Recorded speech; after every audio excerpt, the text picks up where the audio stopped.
32nd between Pacific and Dodge, there is the JCC, the Jewish Community Center. There's a library that is fascinating. I think it's one of the best libraries after Cincinnati on Judaica. Really? Yeah. Okay.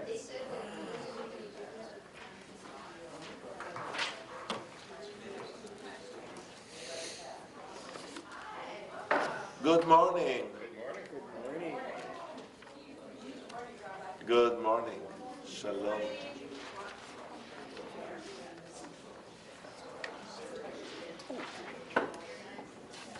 How did my wife behave? She was okay? Yeah, she was really good. Which reminds me, don't let me leave without asking your permission. Okay.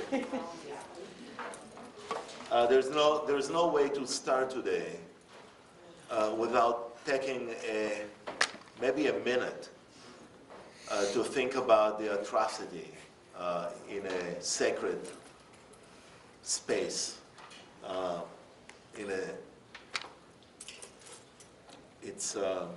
I don't know. I mean, when those kind of things happen so often, we are basically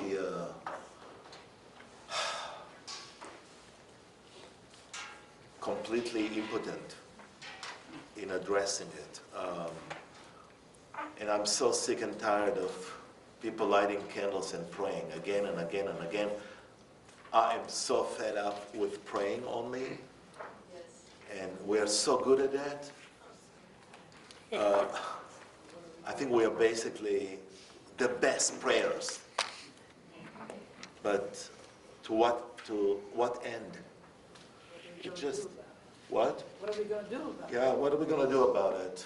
Yes? I was listening to NPR on the way over here, and then the callers calling in. Yes. And there was this woman, her phrase was perfect. She said, "We get so engrossed in the story that we don't talk solution. We're praying. We're just stuck in the sadness of the story, and nobody's willing to talk about solution." And I would add, if that shooter had been anything but a white male, we'd be talking Oh, about amen. solution. Yeah. Anything but a white male, we would be talking about solution. The governor of Texas was on television this morning, and they kept trying to ask him about implementing some kind of gun control. And he avoided it, and his response was, "There's always been evil in the world. The best way to overcome evil is to love everybody." That was his response. Our national leader was on NPR this morning. Too soon to talk about guns. And he said that it's not gun control that's the problem, it's mental illness. And I say it's 6 of one and half a dozen of the other. And he should know about mental illness. This conversation is being recorded. Just watch it. I mean, you never know what can happen. But let's take a moment of silence.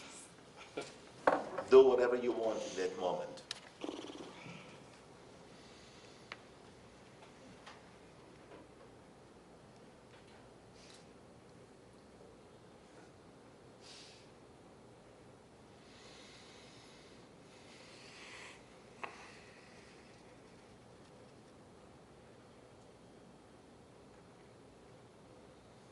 Amen.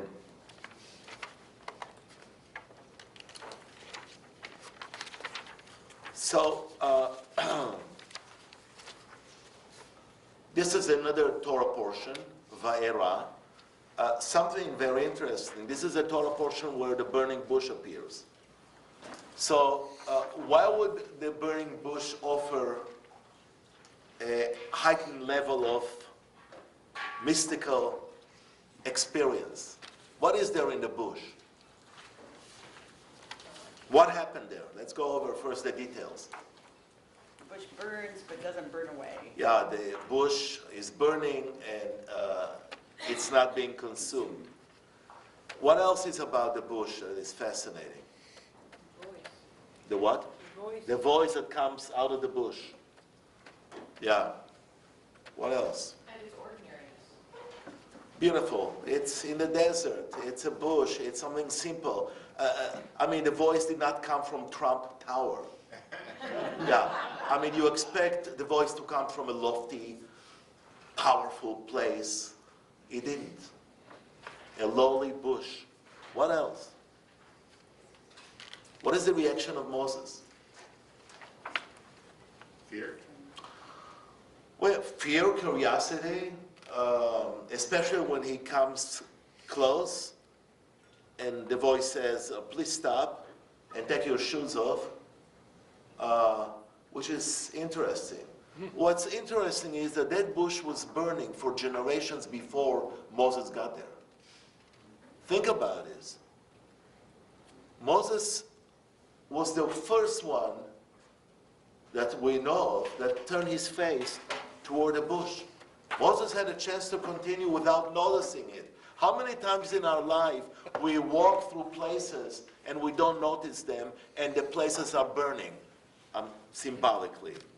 What about the people that you can see them and you can see the pain on their face and we walk away? I mean, the bush is a powerful symbol of life, of not being aware. Remember, that was last week. The Egyptian experience was the beginning of awareness on the part of the Israelites and the part of the people that were engaged in slavery in Egypt. I totally believe that in addition, we know it from the text, that there was a multitude of other people that attached themselves to the plight of the Israelites out of Egypt. It wasn't just the Israelites. I believe that some people in this room were there too. People that have this capacity of awareness and paying attention even to a lowly bush. By the way, why bush? That bush, by the way, has thorns. What is the symbolic part about having a voice from a bush with thorns?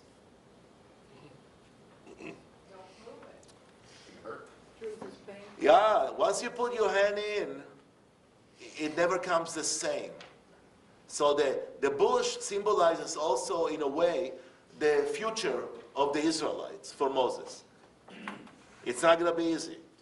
You're taking a group of people, and this is what you need to go and do.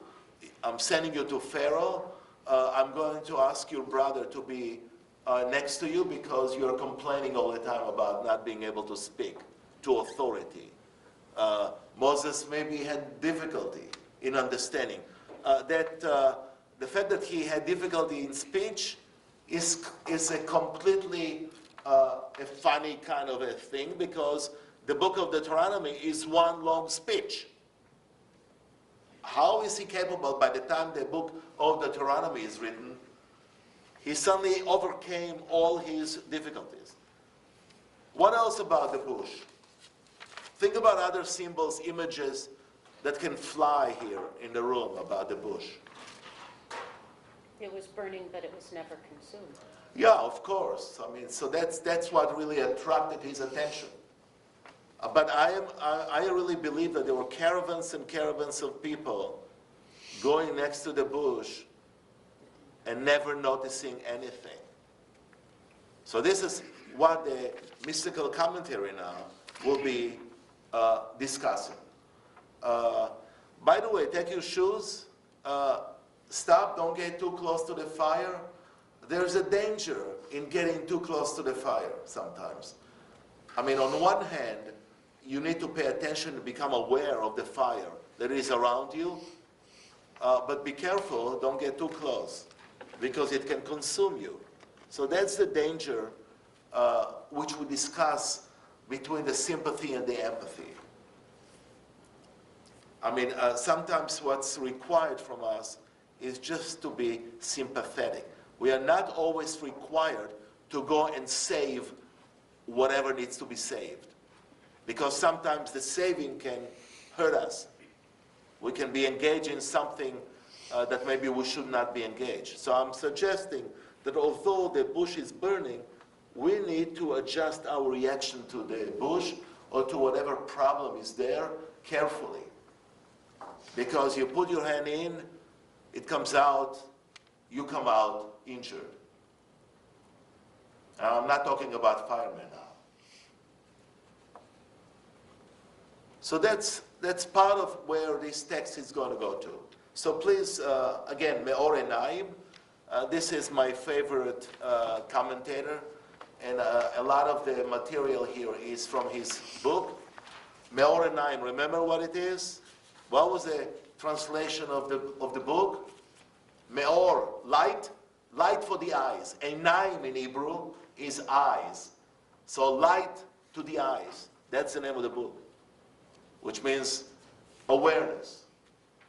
Okay, so who would like to start? Yes, please. The secret meaning of the Egyptian exile is that true awareness was in exile. People were unable to attain the awareness required to serve our blessed Creator, that of which Scripture says, know your Father's God and serve Him. By the way, one of the beautiful stories is that the voice that came from the bush was not the voice of God at the beginning. It was the voice of the father of Moses.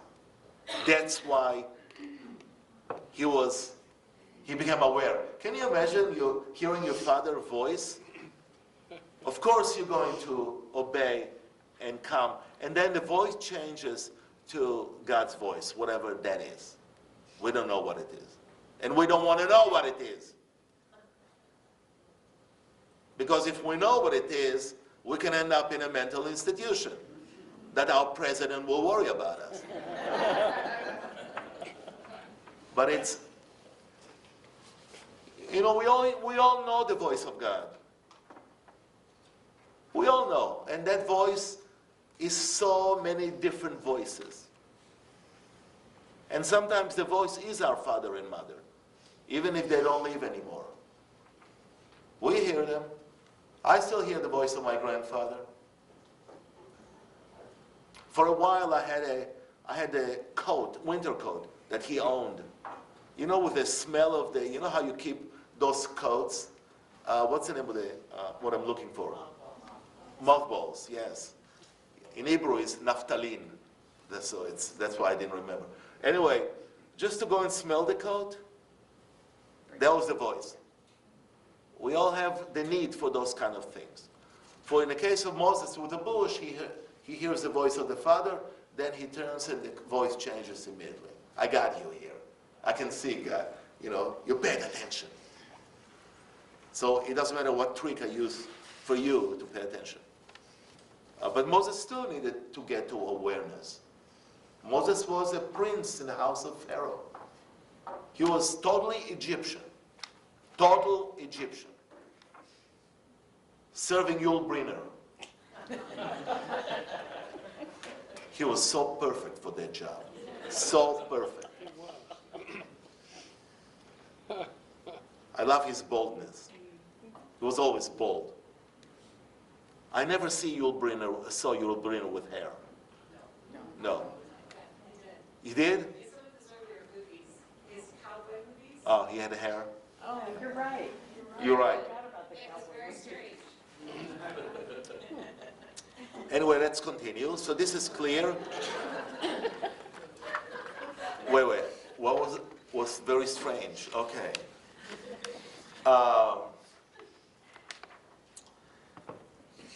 Please continue. Awareness. Awareness is the root that brings one to full love and fear of God. Know in faith that the whole earth is filled with God's glory. There is no place devoid of God. And that God is the true pleasure of all pleasures and the life of life. Yeah. I mean, How can we say that? Was God in that church yesterday? of course. I think God was murdered yesterday in the church. I mean, yeah. Not to go off. No, But but that's the thought that went to my mind immediately when she read that. If God is he was killed. He was killed in that church. God was dead in that church. But God was there. God is always here, always around us. And that's an awareness that is extremely hard to get to a leap in that level. But God is going to pay the price too for that. I mean, I wonder what will be next Sunday in that church. We should all take a bus and go there. What? We won't be alone. Yeah. I think there'll be a lot of people Yeah, and it'll be spilling outside, and there'll be microphones. I mean, I can imagine what will happen. Do you think they'll even By the way, in that church next week? what? Do you think that they will even, Oh, yeah. anything can go into the church? Yeah, they'll go into the church. There'll be a special group of people that is now washing the blood. They'll clean the place. I have to tell you, in Israel, after a terrorist activity, after a bus explodes, in few seconds after, they already are washing the blood and removing the bus, and life goes on. You can have those kind of places and images in your midst. I mean, you can't live this way. So you remove it, you wash it, you remember it, but you have to move on. And I think there will be people there in the church, unless the FBI needs to continue collecting whatever. By the way, the other reaction is this morning. Would you like to share the reaction you had? You came to me early in the morning and said what to me? Remind me. It happens to me all the time. You said something about the security of this place. Oh, yes, I suggested that Sunday mornings that side door should be closed, and someone should be trained at the front door to recognize anything strange or somebody coming in with a package or something. We don't do that. Yeah. And what happened there could happen here. I think this is the other reaction. Yeah, what do we do? Yeah, well, I mean, for Temple Israel members, we have people on the door. It caused a little bit of, you're supposed to have an open door policy. Everyone who wants walks in. Are you kidding? Those days are gone. That's right. Those days are gone. In Israel, you go to a movie theater, you have to open your purse. You have to, you have a guard. You have restaurants that you pay a few more shekels in order to provide the security for the restaurant. And I don't know if I mentioned to you before, but this is a terrible habit on my part. I always sit with my face toward the door of a restaurant, even in America.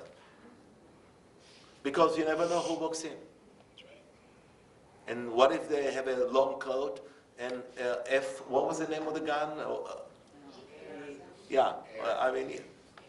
So this is, we need to start getting used to this kind of life, guys.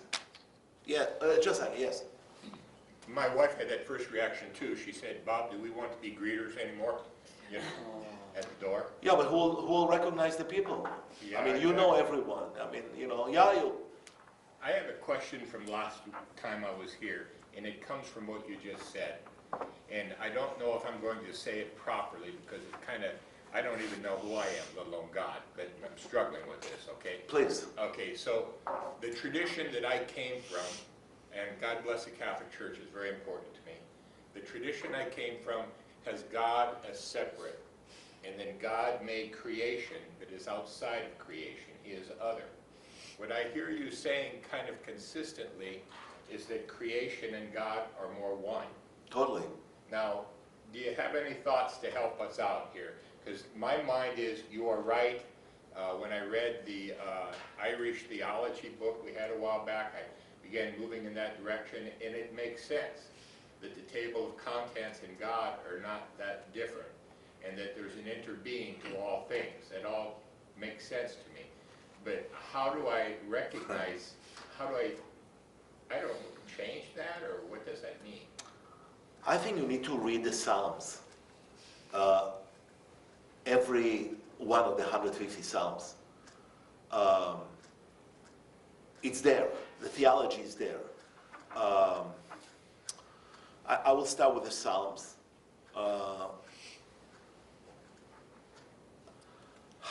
Psalms 83. Any kind of Psalms, the Lord is my shepherd, 23rd Psalm. How to bridge in your mind that God is here. Yeah. I don't know, I need to be Irish first to help you. I'm Irish once a year. I eat those green bagels and they're disgusting. Anyway, That's a beautiful question. Chris, you have any medicine for this man? Well, the whole story of Jesus is about that bridge between God and creation. The whole idea of the incarnation, that God comes to us where we are, and that we are all made of stardust. All that we're all part of creation. We can't be separated from it, and nothing will separate us from that love of God, right? Romans 8:38. Nothing can separate you from the love of God, because you were created in it, and you're part of God, and God is part of you. It's kind of the ground theology of Christianity. It might feel like God set things in motion and walk away, but I think the everyday, ordinary stuff that we see in nature tells us the human story. And we're part of that. Keep coming here. So now, I think maybe what is needed before you get to where I am is to understand the move from the Catholic tradition to this church philosophy and theology. Yeah, even the Catholics believe in incarnation, though, so it's part of their theology as well. But I think church history set up a power hierarchy to make other. You have classes for newcomers or for members of the temple the church that hopefully helps people to understand the gap or close the gap. We're trying. Yeah. Well, there was a hand in. Yeah, please. No, in the back. This is about the terrorism aspect. We went on a bus tour this summer with people that we didn't know, and we happened to come by our church on the way out of town, and we said, that's where we go to church. And one of the members of the tour just went ballistic. I mean, he was so angry at the very thought of tri-faith, and that we would have anything to do with combining of religions. Is what he thought. We're not combining. None of us is combining the religions. I know. So angry. Yeah, we have those people. I have some people at Temple Israel that no one left, by the way, but are still dumbfounded. But it stopped once they saw the mosque there. I mean, it's a fait accompli. We need to struggle with this. We need to live with this. I can guarantee that the security on the campus will be a better security than the one you have now, which you don't have. I mean, in the old Temple Israel on Cass Street, we had cameras outside that never had film inside, but it gave us a good feeling that someone is watching. I mean, it was pathetic in the synagogue we had in the old. Nowadays, I mean, we built something that is really good, but no guarantee. A member of the congregation asked me at the early stages, what will I do, and maybe I mentioned it, if there will be a live hand grenade rolled in the middle of the aisle?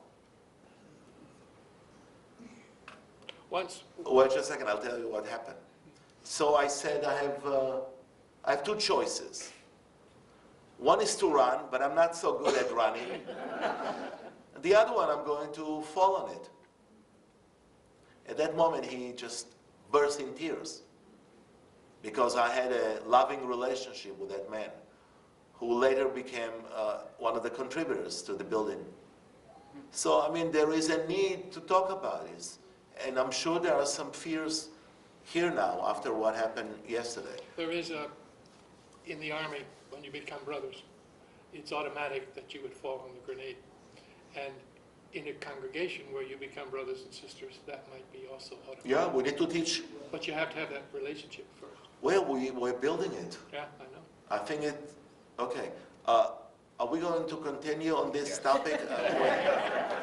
Yes, please. I'd like to just make one comment to tie in with the gentleman's remark about the military and your issue of the grenade. There's another element here, I think, that we need to think about in terms of these invasions of various religious organizations, and that is somehow the terrorist, him or herself, knows that they're going to the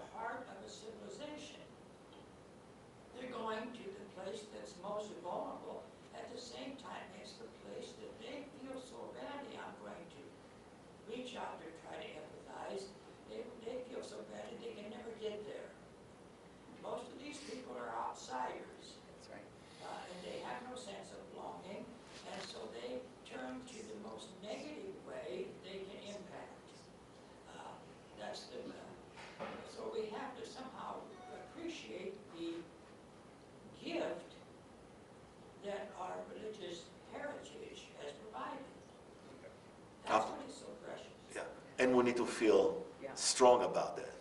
Yeah, But we also need a plan. of course. And believe me, My daughter's a teacher, and they had a situation just last week where there was a man with a gun walking in the neighborhood, and they had to shut down the school. There was a lock-in, lock-out. The kids were locked in, the parents were locked out. Kids didn't leave until almost 4:45 because they had to wait until it was all clear. But the kids and the teachers and the staff were very comfortable because they had a plan. They had everyone knew exactly what to do. yeah, And I think that's what we need to do in today's world is every group that you are with, there needs to be a plan that everyone understands. well, the kids upstairs now, the children upstairs. Can I just say that Dan Logan, who we all know and love, right, our executive director, is working with the FBI on this. It's not like it's going unnoticed. Yeah, He's been working with the FBI and the tri-faith people since about The 8 beginning, months ago. yeah. Oh my God, even before FBI, before that, So yeah. it is being talked about. We do have a plan. We are putting it into motion. I think it is a natural thing to be really scared and afraid of some of this stuff. It happened in South Carolina. It happened in Wichita. This is not something that's new to church shootings. But at the same time, we do have a plan. We do have each other, and we do have continual conversation. So you can always email the church office with your ideas about security and stuff, but it is in conversation already. Absolutely, all the time. I'm on the Safety and Security Committee. Oh, thank you for telling us. We feel so safe now. Where's your gun? Very afraid. We are working on it. I know, I And know. we are working on, for our remaining time here also. Let's go to the study because we feel so secure hearing this. Okay, please, let's continue. Yeah, oh, There was a question over here. where? Oh, Oh, please. I was just wanting to comment on what you said, how do I bridge that gap? And you mentioned that it's such a beautiful question. And I was stepping back and I was thinking, it's beautiful that you have that question. For me. Yeah, because it requires work. It requires seeking, and Seeking. seeking is all that's asked of you. Yeah, and hopefully finding the answers. I think there is a moment for the seeker of frustration when it's not completely together. And so that's, the seeker needs to find some answers. Or maybe all of our life we need to just seek. Is it satisfying? I don't know. Sometimes maybe the seeking is the answer. That's good. Yes. One last thing related to that, I had a thought last week, and that was, along with what Carlos said, the things that we have the most in common are our questions. When you're talking, the questions you're asking are the same questions everyone else is asking, regardless of which church community or synagogue they belong to. And I think that's just helpful to me. And we will get so many more answers and richer responses as a result of being together. I mean, that's what's so unique about this. By the way, I'm sorry for putting it. Is there anything that is worthwhile dying for? Okay, so keep that in mind. But nothing worth killing for. Totally, I totally agree. Okay, we are done at this moment. We are done until the next shooting. I mean, that's the tragedy of all of this. Okay, let's continue. I'm going to read a little bit of the previous sentence. Please, thank you. There's some transition. Excellent. There is no place devoid of God, and that God is the true pleasure of all pleasures in the life of life. Then you will come to realize that within any pleasure, were the flow of divine light and the life force to disappear from it, that pleasure, like all created things, would return to primal chaos, to the void. This is true of all the worlds, both higher and lower.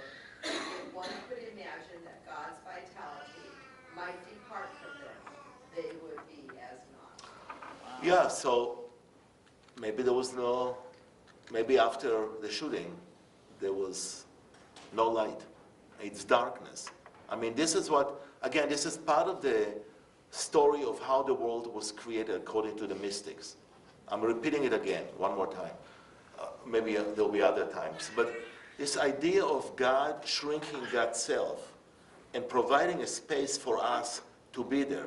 In that space, that light, as a result of a cosmic accident, that light that was in special kind of containers exploded.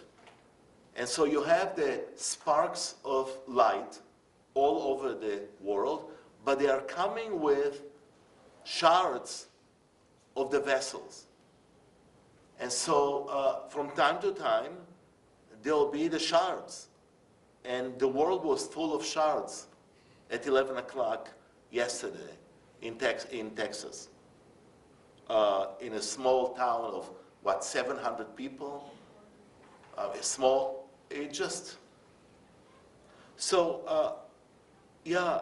cannot see any place devoid of God, including the church. And we need to live with those ideas of good and evil at the same time. I know it's hard. But God, we don't have a different God to accuse of doing it. We have one God. I think sometimes people resort to creating images in their mind of another God that is responsible for evil. This is not a Jewish view, and I don't think it's a Christian view. And that's the burning bush imagery, the light and the warmth of the fire And the thorns. Yeah, totally. One. You can expect pleasure without also experience pain. But again, look at the support of the verses that he uses to talk about this. So we, from time to time, we go to the void. We go to the chaos that was before creation. There's no way to avoid it.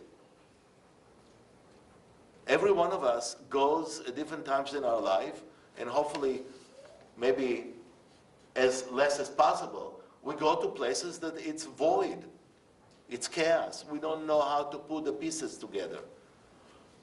We need to work on this, yes. Can you speak to higher and lower worlds?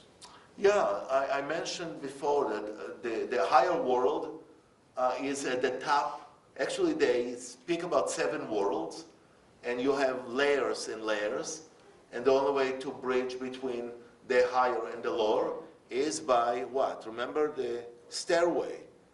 By moving through the rungs and being able to experience this. I brought this game from our childhood, Shoots and Letters. And the dice. Maybe there is a dice that is functioning in this world too. I would like to see what is the hand that has the dice. I would love to take control of that hand. It's impossible. But the hand is the hand of God. There's no devil there or Satan who is playing with us. I don't think so. This is definitely a Jewish view.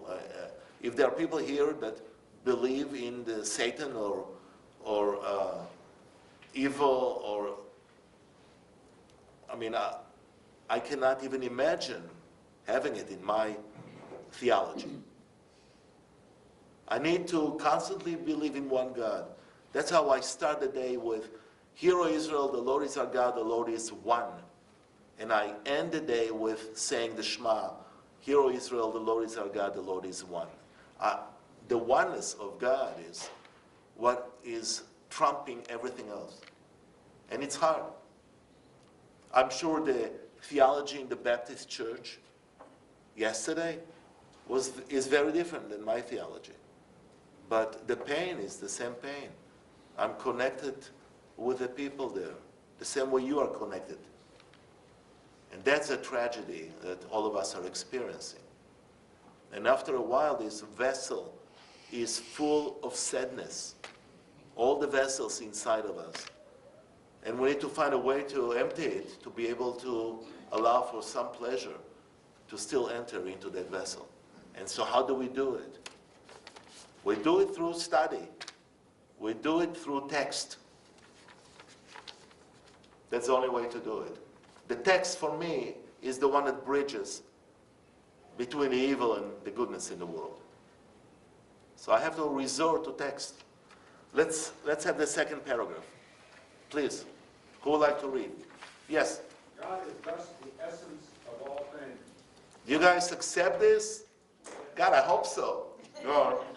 One who has faith in this will surely not lust after any this worldly pleasure. Yeah, which is, nice thinking on his part. That's good. Depends on the Gaining pleasures from God is not the only way to find pleasure in the world. But it requires a leap to maybe a lower rung. What pleasures are we pursuing? A cup of coffee in the morning? Oh my God, there's so much pleasure in a cup of coffee. Not the one that you pay $6.50 for. That requires suffering.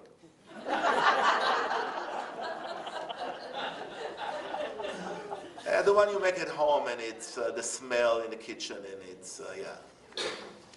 But from time to time, even the $6.50, $7, it's pleasurable if you can afford it. Amen. Yeah. So, he was not talking about coffees. He was not talking about those kind of. These worldly pleasures, it's more complicated for him. Go on. If their essence is the blessed Creator, it would be better to hold fast to that true pleasure. In this way, you do not bring about separation from your root, taking the pleasure only as it appears in physical form. Doing so would make you a separator, dividing the cosmic one from his own presence. All things are called Shekinah. Yeah, I'll explain this in a moment. That is the life force of our blessed God, dwelling within all things. If you conduct yourself as most common folk do, you really become a separator. God forbid. God forbid. So, the people who are, this is a critique also of the people that lived in that generation. There was a large group of Jews that were not really educated. Remember how this material is coming. It's coming because of the legalistic attention that Jews at that time put into what? Into the Talmud, into the core of halacha. What is halacha? Halacha is rabbinic laws that are dealing with the everyday life, but in a very cold manner. If you don't do this, you are not correct. So there was a legalistic form that enveloped the Jews of that generation, 17th century, 18th century. That's why Hasidism exploded, because the common folk in the market had to make a living and had to find some joy in the midst of a Christian society that really wanted to annihilate them. We're talking about a generation where pogroms, you know the word pogrom? Pogrom is when you leave the church one morning on Sunday and you decide to go through a rampage of Jewish homes and Jewish property as a result of the sermon that you heard. We have collections of sermons that your eyes and your ears will not believe that those are the sermons that people in the 17th, 18th century heard in a church. And so the Jews of that generations, poor, common folks, wanted something else in their life. They had to resist the Christian folks that were not nice to them. I'm trying to be polite. I don't know, one day, Chris, if Chris allows me, I will share with you documents of what was the way Christians felt about Jews and how it was directed from churches and from Rome in different ways. But it's a material that I really don't want to teach. It's very problematic. But useful, particularly in a tri-faith context, when we want to ascribe evil to the Quran. Yeah. Good to examine our own. For what purpose? I mean, Awareness, I think. I Yeah. know, but it's really awful. And History is not, history is history, it's not good bad. okay, one day I'll bring you some documents just to whet your appetite. And that's why the Jews of that generation fell in love with this idea of a world where God shrinks himself and allows us to be here.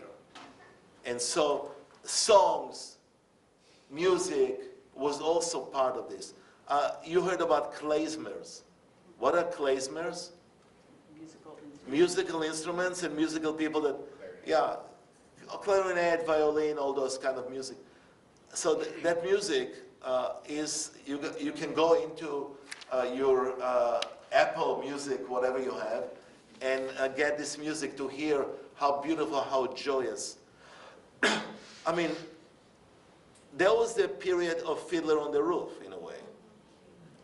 And so, and it ends, I never liked Fiddler on the Roof, because the music is great, but the last scene where they have to be removed from Anatevka, the village where they live, they go with the suitcases.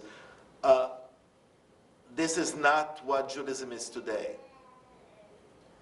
But that's part of history that we need to respect.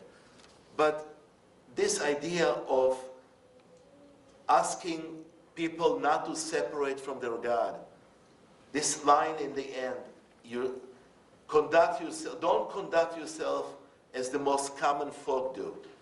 You really become then a separator between God and this world. And God is in the world.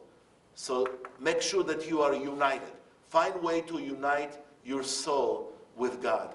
That's the call at the end here. Shekhinah. The other term, Shekhinah, Shekhinah is the feminine dwelling spirit of God in our midst. I think it is possible that there is a connection between the cult of Mary and the need for the Hasidic world to create the Shekhinah with the emanations of the Spirit of God. Because Kabbalah is more complicated. But I'm giving you the beginning or the taste of this, and maybe we can in the future go deeper into Kabbalah or Kabbalah. Kabbalah, by the way, comes from the root receiving. Similar to the receiving of the Torah on Mount Sinai, at the 18th, 17th century, there was a need to receive a higher level of emotional connection to God, and the Shekhinah was that tool that created it. Again, the feminine dwelling of God in our midst. There was a need for warmth and embrace and hugs and love, and that came by using language that is totally feministic. For example, all of the words that come with a Torah celebration, you from time to time came to a synagogue, you'll have a lot more chances when you are closer, and we'll have more chances to visit you. That can be an amazing piece of organizing those trips. All the words that we use when we take the Torah out of the ark and we dance with the Torah in the floor of the synagogue, we walk a few times with the Torah that everyone can then kiss the Torah. They usually do it with the prayer book. They take the prayer book and touch the Torah and they kiss the prayer book. And then you open the Torah and you have a special pointer that you read the Torah from, because the tips of our fingers are oily. So you can, God forbid, erase some of the lettering of the Torah. By the way, it happens to all Torahs. We have a Torah in Kauai. That's my new congregation. This is my, besides this congregation, that's the other one. And the Torah there has been over 100 years. 100 years ago, there were Jews in Kauai. I mean, it's just mind-boggling. And they found the Torah. We pray in church. I have a big cross behind me. I love it. Feels good to have it. And that church opened the doors for the synagogue. But the Torah is so old that some paragraphs are completely erased. And once it's erased, the Torah is not kosher. So now we are, I'm trying to find a scribe someplace that can actually, we need to acquire a new Torah. And the congregation is already raising money to be able to buy a Torah. Back to the language. All of this is in a feminine language, including the mystical belief that what you do when you read from the Torah, you enter the Torah. So the Yad has also images of a male organ of reading the Torah. I mean, so it's complicated. I don't know how else to explain it in a very short verse. But the opening of the Torah, of the delving into the Torah, all the language of the blessings is a feminine blessings. Torah, it's she. All the language for the Torah service, it's a she language, which is again this feminine presence in our midst of the Torah in the ark. And we open the ark, and we take the Torah out, and we put it back carefully, and we sing a song that reflects our relationship to the Torah. So this comes, most of the language for the Torah service comes from this mystical period of 17th, 18th century.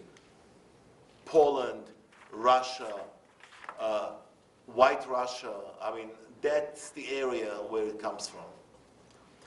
So that's what the Shekhinah. So our role in this world is not to separate ourselves from God, but not separate anything else from God. So we need to watch ourselves not being separators. How do I become a separator? When I delve into the worldly pleasures. And I'm not talking about coffee. I'm talking about pleasures that are at the core, not part of the root. You need to stay close to the root and not to separate yourself from the root. And the root is this strong belief in God as the creator, as God as dwelling in everything in the world. There's no place depleted of God. It was an important teaching in Judaism because think about the devastation in the year 70 CE when the temple was destroyed. Oh my God, we actually believe that God is in that room in the temple where the 10 Commandments are. And then suddenly the temple is destroyed. Whoa, what are we doing? We are in exile. Similar to the Egyptian exile. So we needed awareness to learn that God is everywhere, and God actually wandered with us in all our exiles.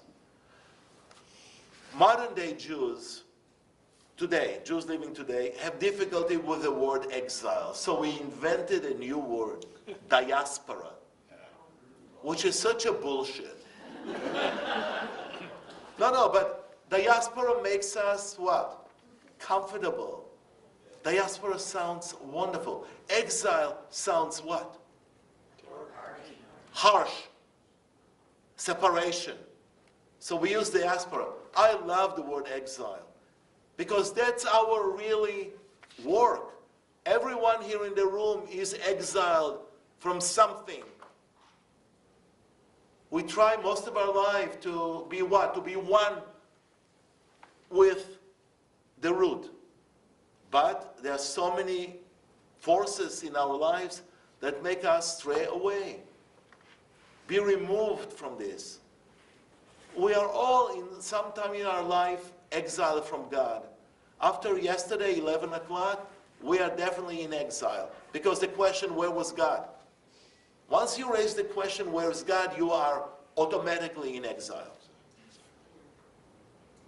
Because you need to believe deeply, despite all the tragedies, that God is there. That was the only way to survive the Holocaust for the Jew. We needed to create a theology that says that God was cremated too. God was in the concentration camp, in the crematorium. That was very hard to create. We're still living with the ashes of the Holocaust. It was just yesterday, guys. That's why Larry David, oh my God, those of you who watched Saturday Night Live, who watched it? You were the only one that stayed awake at 10:30 at night? I will watch it, yeah. Guys, the first few minutes, I watched the first few minutes because it's always fun. They make fun of the president, and I love it. But Larry David pushed the envelope on Saturday by suggesting, he tried to imagine picking up a woman during the Holocaust. Because he was talking about Harvey Weinstein. So first of all, he complained, and he's embarrassed like I am embarrassed, that Jews actually do what Harvey Weinstein did. You see, I don't see Harvey Weinstein as a producer in Hollywood. I see him as a Jew, as a very embarrassing Jew, as a corrupt Jew to the core that reflects on me, on all Jews. That's the mentality of the minority group. Minority is very much aware when one of their people is crossing the line because it reflects on all of us. That Jew in Hollywood needed to be a witness to what God is, and he is not. How many, what is the list now? 70, 80 women from all over the world? Oh my God. Anyway, he continues. So on the line of Harvey Weinstein, he says, so I wonder how, if I was living in the concentration camp, how do I pick up a woman? And then he said, like, what lines I will say to her? I will say to her, oh, honey, do you want to go to my barrack? Or, how's your life here? Or, I mean, those kind of embarrassing, just bringing the issue. I mean, he's going to be eliminated now from, I mean, it was terrible to talk about the Holocaust, because I think we're still living in the Holocaust. We have not created yet, even 70 years later, really understand everything about what happened there theologically. That's what I'm saying, that there are some things that you don't joke about. And that's one thing you don't joke about, because the Holocaust survivors are still in our midst. It was really awful. If you have a chance, go to YouTube. Go YouTube and get it. I mean, what? When he cracked that joke about the women in the Holocaust, I turned off the TV. Yeah. I couldn't take it. Yeah, it was awful. I continue watching it because I wanted to see how low is he going to go, and he went very, very low. What was he thinking? It's Larry David. I don't know what he thinks at any time. He can be very funny, but this was a problem. Anyway, let's continue. Next reader. One who has this awareness should look in all things at the inwardness that gives them life. This is Wow. God's. So he did not have any awareness on Saturday Night Live. One who has an awareness needs to do what? Needs to do what? Connect. Connect. Look at things and see the essence of those things. Beyond, again, I'm mentioning the table. I'm trying to go to objects that we have in this room here and get awareness to what those furnitures are telling us. So I mentioned before that I see a table, but I see also a group of people sitting around the table in the Tri-Faith Initiative talking about their lives. That's how I see the table. Because God will affect everyone around the table, and I will be fascinated to hear what other people think about how close they are to the root. That's really what the Tri-Faith is all about, is getting all of us as close as possible to the root of this world. What is at the center of this world? What is the power that moves this world? And so this will be fascinating and hard and painful, but also pleasurable to find the other, not to see the other as the other. We're not mixing those religions. We're staying where we are. But look at the rich text that we can learn from each other about who they are. This is what. It's all about this piece of paper that can be what we're going to share on that table. The table should, besides having cups of coffee, should have a text that brings us together to argue about, to learn, to study, to be able to understand each other. I think that this will be the place where adult learning will thrive. I'm not forgetting about the kids. At this moment, it's not going to be an infantile study. It's going to be a text that will bring us together. Or not. Together or not, it's God. God is in both of those reactions. So one who has this awareness should look at all things at the inwardness that gives them life. Even an object like a table has life in it. Continue. This is God's blessed presence. Cleave to it, and you will come to both awe and love. Of love, the Mishnah teaches on the verse, you shall love Yahweh your God with all your might, Deuteronomy 6, that the word me'od, might, indicates that you should love God with every quality that he measures out to you. I can't do that. Me'od, no, it explains again the words. That's what it means. You should thank him profusely for it. Yeah, God created us with qualities, and we need constantly to love God back with whatever the tools that God instilled in us.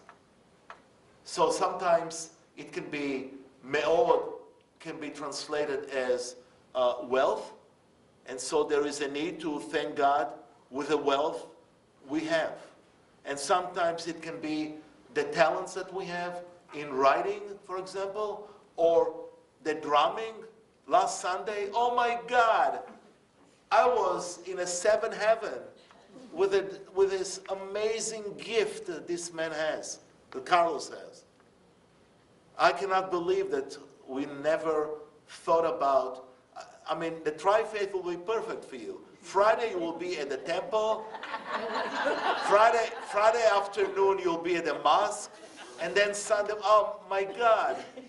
He doesn't know how he's going to be used in the Tri-Faith initiative. But we need to come to God with everything we can offer. And we are created with so many gifts, and we need to use those gifts to get closer to God. How are we doing about that? I mean, do we understand how to be able to use those gifts?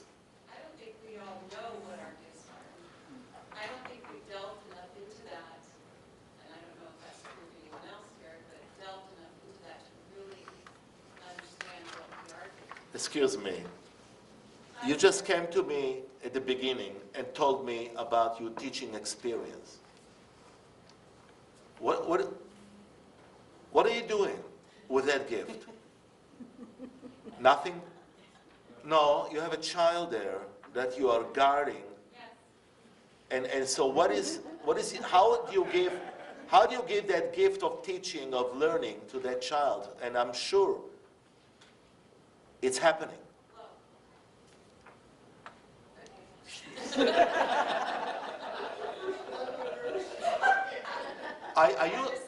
Everyone in this room has gifts. I hope people are aware of those gifts. And if you bet, yeah, I mean, there's some people here mature enough. What is your gift? I drink coffee with the best of them. Sorry, Rabbi, I didn't mean to put you down.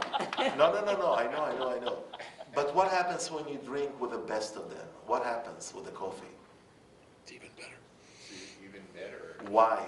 What are you sharing with those people? Oh, yeah, the experience, the event. The joy. The joy inside, the happiness. Yeah. Everyone here has some. Everyone. And maybe they're not completely developed. By the way, we get a little bit older, they better be developed. We better know why God put us on this earth. Why are you here? To make art. To make art? Beautiful. So you bring pleasure to God by the art and by the people you bring together to create the art. What's your gift? My gift? Yeah? I don't know. Writing, talking, helping people. Helping people creating God's image. I mean, everyone here has something. They need to go deep inside. They need to be aware of those gifts. And that's what this is all about. Sometimes we need help to discover our gifts. So we need to go to people that can help us in getting those gifts clear to us. My gift is making coffee. Coffee is a very popular gift. Everyone has it here. I love it. Okay. Next paragraph. Who would like to take the next paragraph? With every quality means the following. God is infinite, having no borders or limitations. But this world is limited. Is this clear? God is not limited. That's how we have to stop talking about God. Every time we talk about God, we make him smaller. We need to be careful of that, of what words we use to describe God. Maybe we should stop describing God. God is capable enough to take care of herself.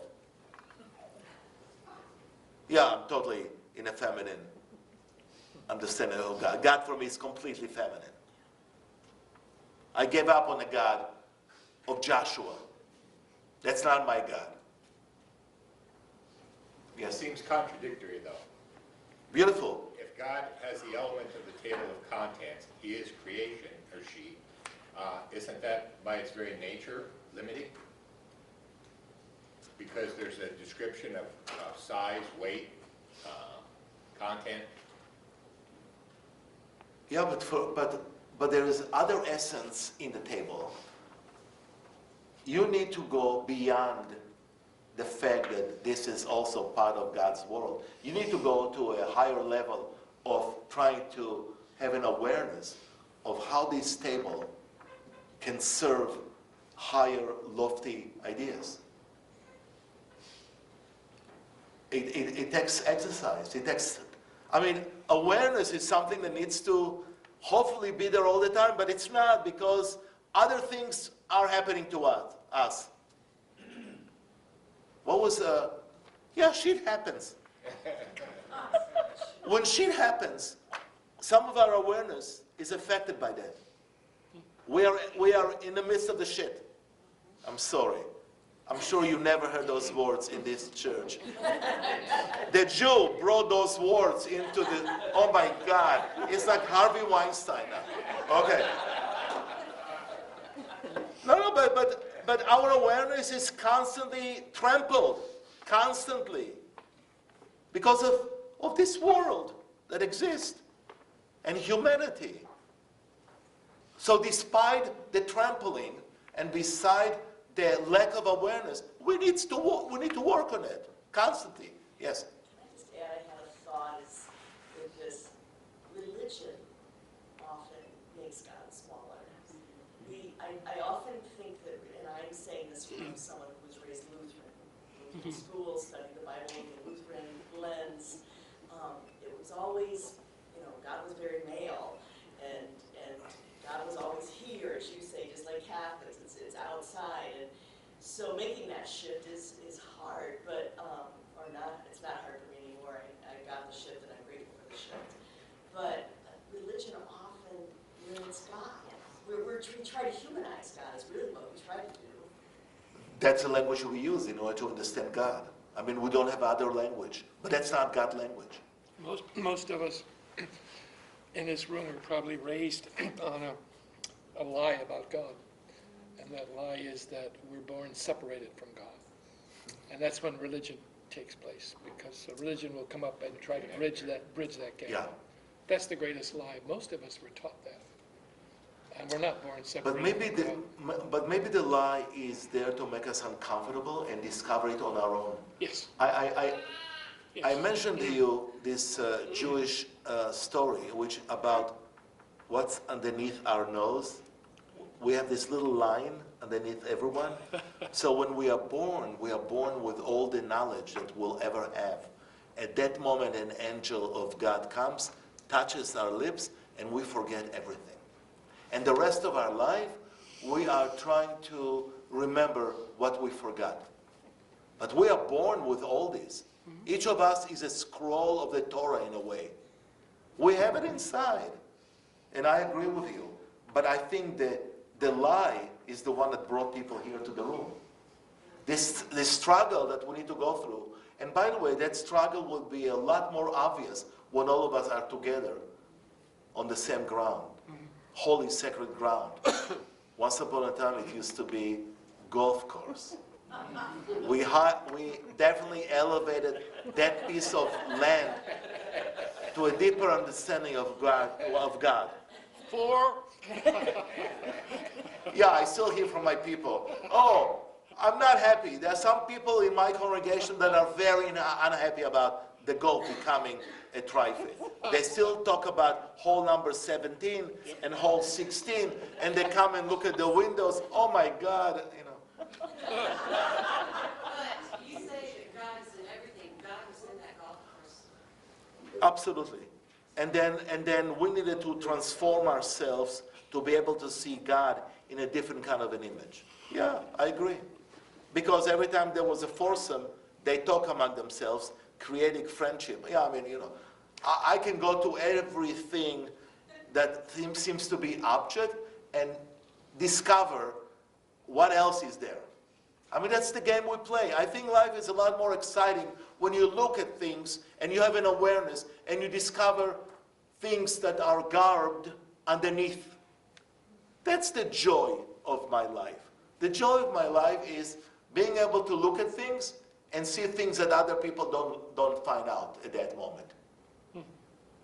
There is a woman author, who has written a book about looking at the everyday surfaces in her life, like the loads of laundry that she has to do, and she turns all those things around so that all those loads of laundry, isn't she lucky that she has a family that she gets to wash their Beautiful. clothes for? So she goes through her whole life and all these things that she thought were so bad, and now she's turned them around. She looks at them as blessing rather than as a curse. Yeah, that's exactly the level that we need to get there. By the way, not a bad exercise. Go home. Make a list, an awful list of all the difficulties in your life, and you'll discover that you're better because of those kind of things that happen. I mean, who has time for pessimism? I don't have time for pessimism. That's why we had an installation on Friday of the new rabbi, and all 7 of us gave him blessings. And I talked about humor. You can't be a rabbi. You can't lead Jews without having a sense of humor. You can.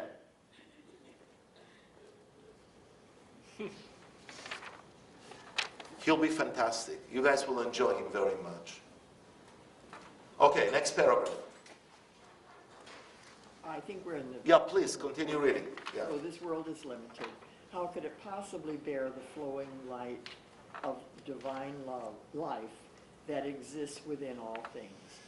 But God rules the world by his divine qualities. God measures and reduces the intensity of his presence in accord with what the world can bear. This is Again, that's an important piece. There are things that we cannot bear. That's why they're what? Garbed. We couldn't take it if it came with the original light. Things are hard to penetrate. That's why there's some things in this world that are garbed for our benefit. There are things that are happening to us that we at this moment maybe cannot understand or unpack, but that's what we need to do. We need to be able to unpack it. And sometimes it takes 68 years. I'm mentioning it because next month is my birthday. There are still things that I don't get. And I'm not unhappy about this. I'm not there yet. In my place with the climbing up the stairway, I'm not there. But I definitely have to tell you, retirement helps. Gives me the time and the luxury of being able to concentrate on things that I never paid attention to.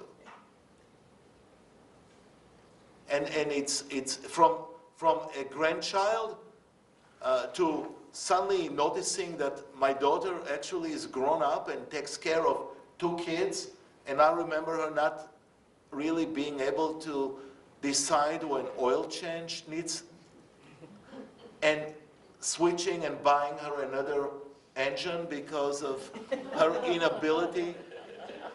I realize how happy I am that she is married now and it's not my shit anymore. But I look at her suddenly as this mother that is raising kids. Where did she learn that? How did she get there? From burning the engine. So those are things that we need to concentrate. And so that's what this, continue with the paragraph, please. This is what measured qualities means. Okay. Continue next paragraph. Another person, loud voice. Yes, come on. All this was brought about by God's unattainable wisdom. Sometimes God unattainable wisdom. You guys, stop figuring out who God is. It's unattainable. I would not call it a lie. Lie, it's too harsh. Unattainable. Maybe that's what religion is, to be able to bridge the gap between the unattainable. Yeah, maybe lie is easy to say. Okay, continue.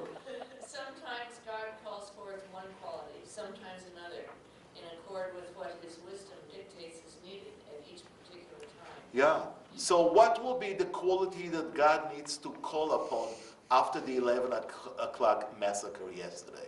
So you'll see that there will be appearances of qualities among people in that town that we never imagined. Or they will leave. That's another possibility. So something will happen as a result of what happened yesterday. God needs to provide a quality as a result of what happened. Go on. The same is true of each person of Israel. God reduces the intensity of divine presence in accord with each person's mental powers. Yeah. This is not only Israel, it's for all of us. So we have mental powers that can bring us here, but not here. And so we need to work on the mental power of being able to understand God's work in this world. So it's not God's problem. The problem yesterday was not God's problem. It's our difficulty to understand what to do at this moment. after so many of those cases. I mean, it's our challenge. But God will provide a quality that will bring some healing, I hope, sooner. Go on. Sometimes the quality is that of Chesed, chesed. which is what? Free-flowing love. This word is used by both of your ministers. They know the word chesed. Go on. Sometimes of Rachamim, which is what? balanced compassion. Compassion. Beautiful word for compassion in Hebrew. Rachamim. You know what it is? Rechem is the womb that the child is developed. It's such a feminine, strong quality of God. Rachamim, mercy, compassion. That's what it is. And it comes from the root of womb. God has a womb that cares about all of us. Go on. At each particular time, that person is only capable of receiving God through that quality. As a person of awareness, you should accept God's presence as it is measured out to you in that moment, rejoicing to receive it. Yeah. So you are constantly receiving gifts. The gifts are available. The awareness is missing. So the awareness has to be part of everyday exercise by all of us. I mean, yoga. Oh, yoga will do it. Well, yoga is one way to do it. What about alcohol? Alcohol does it. Wow. What about drugs? Look at how many people are using substance. What? The coffee. I mean, how do I get awareness? I think this is the difficulty. This is the game that is played. People are very much interested in having awareness at all times, and they use sometimes substitutes to get it. Things that are worldliness, that are not really good qualities. What is the other way to achieve awareness? Reading, studying, learning, developing, conversation with other people that are not us. Being able to see in the other me. My face is at this moment on Carl's face. There's something there that we need to develop, you know that. You know we need to go for a coffee and talk about this. Yeah. So this is important, this awareness. Go on. Serve God in love and awe. Be thankful that you are aware. For awareness, That. embraces all the qualities. That's it. Number one job in our life is to get to this awareness. And it can start in a limited awareness, but then it can develop to something so unique. But you have to allow for God's gifts of awe and love to penetrate into you. Fear is important too. Awe is a nice word when you don't want to use the word fear. Awe. So some of the Jewish theologians discovered that Jews don't like to be afraid of anything, so they created the word awe. And awe is more pleasant. It's similar to exile and diaspora. When I spoke about fear with my people, they don't want to hear the word fear. But there should be some fear in all of us. Fear is a great tool to be able to maneuver and create serious awareness. Yeah, you need to be afraid. You need to be afraid of the hand grenade that is live rolling in your pew.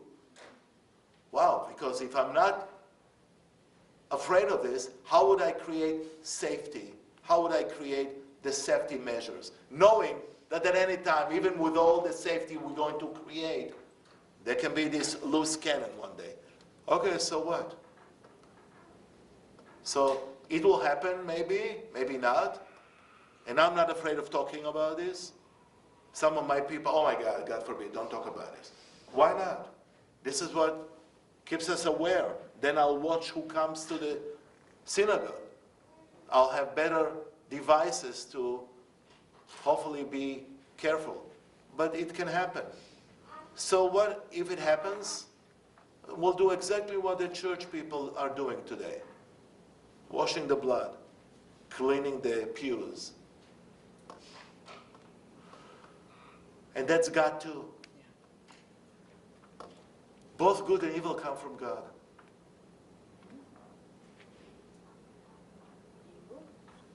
Yeah. Evil, bad times. God is there. God is there in the bad times and in the good times. Does he cause them, or is he just there? It's part of the creation. You wanted the world to be created, you need to accept the bad and the evil in that world. But I will never say, the devil made me do it. Never. I don't envision the devil at all in my life, in my religious life. I only see God there. Only God.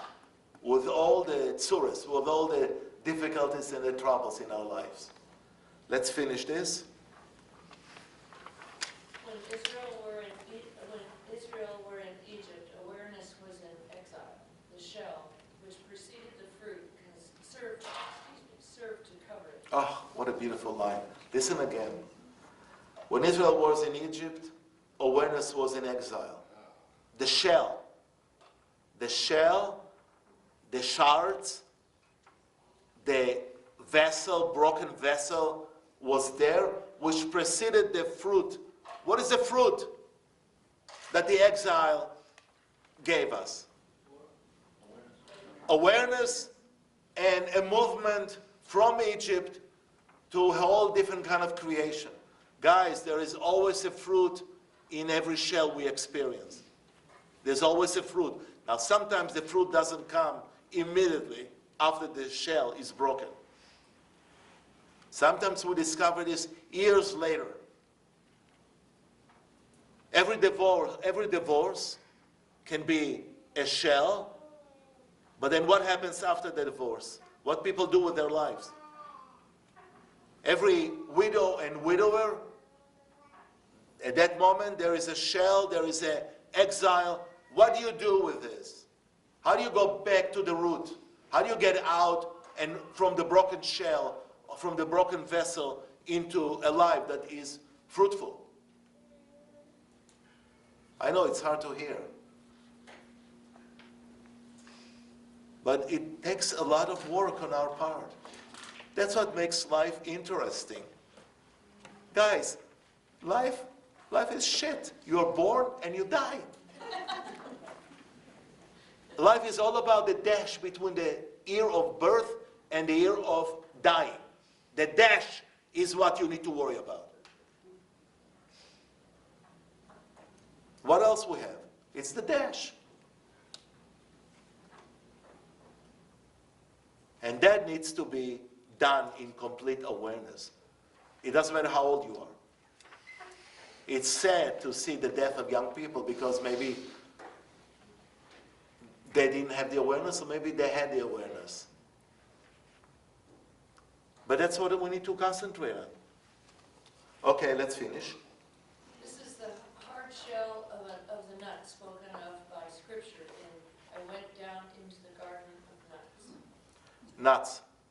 That's from Song of Songs. And how beautiful this rabbi brings that I went to a garden full of nuts. He's not talking about us. He's talking about the shell, the nuts and the shell. I went into the garden. Who is this I? Maybe God, or maybe the woman in the story of Song of Songs. Go on. Referring to the exile in Egypt, the nut has a hard outer shell and several finer membranes inside it, hiding the meat within. The hard outer shell was broken in Egypt so that we can see what is inside. The thin membranes are still there until our Messiah comes speedily in our day. Then inwardness will be revealed Completely. Yeah, I mean, do you want to experience with this? Go to the supermarket today, buy some nuts. Get some nuts. And then break them. Think about that image.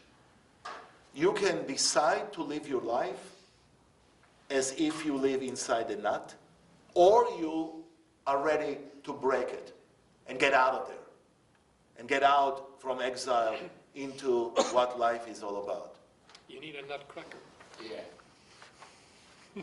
Yeah, totally. Or if you don't have one, you try to break it with everything else. But it keeps the nut inside. Oh my God, it's so delicious. Especially after you broke the shell. That's why I love Christmas. They have a lot of those nuts available around Christmas. Thank you. Questions? We have a few minutes. Yes? Would there be evil in creation without mankind? Say it again? Would there be evil in creation without mankind? Maybe not. Maybe not. In the world that God is with angels, I'm sure it was perfect. But he was bored after a while. Those angels were not enough for God. And so there was a need for God to figure out a way to create us. And it's so beautiful. Just the knowledge that we are here, and this is God's work, it already makes me smile. I think he's having a great time watching us. He's entertained every day. He's upset sometimes. He laughs sometimes. But that's the kind of relationship. And I'm always thankful that I'm here. I mean, this praising God needs to be constantly on our lips. I know sometimes it's hard, and those lips are tight, but we need to figure out a way how to, in the midst of chaos, still live a happy life with the qualities that God gave us. There was no reason for you or me to exist in this world. We are here. What is the message? Why are we here for? That's a question existential question that needs to be asked. And hopefully answers will emerge. Yes? I thought of two things this morning. That the imam, I've heard the imam speak twice in the last 2 weeks, and it's just great. Two things that he has said that we talked about this morning. One was God is in everything. And the other thing was the importance of action. He talked about the importance of words, but he said words are only words until you put them into action. And he's right, he's with us. I mean, Of course he's with us. it's awesome. And it's I mean that's what we are all discovering of talking to each other. Totally. We need to shut the voices that are disturbing us, because that's not the voice of the religion. Radical groups, we all have radical groups in our midst. Those men walking with torches in where? Yeah, I forgot to. I have the same difficulty like you have, remembering everything. I mean, you know. One of the things he keeps talking about is awareness. Yeah. And we talked about action. I'm a great believer in action. But one of the things I believe is a lot of the problems in the world today is because people don't pay attention. And that means they're not aware. And without awareness, there's no action. Yeah. Or no right action. Yeah. Or they are aware about difficulties. I mean, they're aware about doing some evil stuff in the world. Yeah. That's the message. So, go to the supermarket, get some nuts, bring them. Although now people are allergic to nuts. Oh my God. How come everyone survived 20 years ago with nuts? What are we doing to ourselves? Anyway, thank you very much. Don't forget, there are some more writing here, so finish it on your own. Yeah. That's a long way.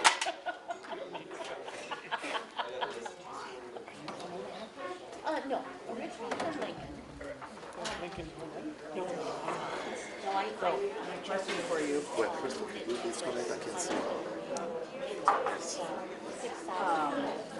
In the group yesterday, Well, talking about I know. class. Yeah, I know.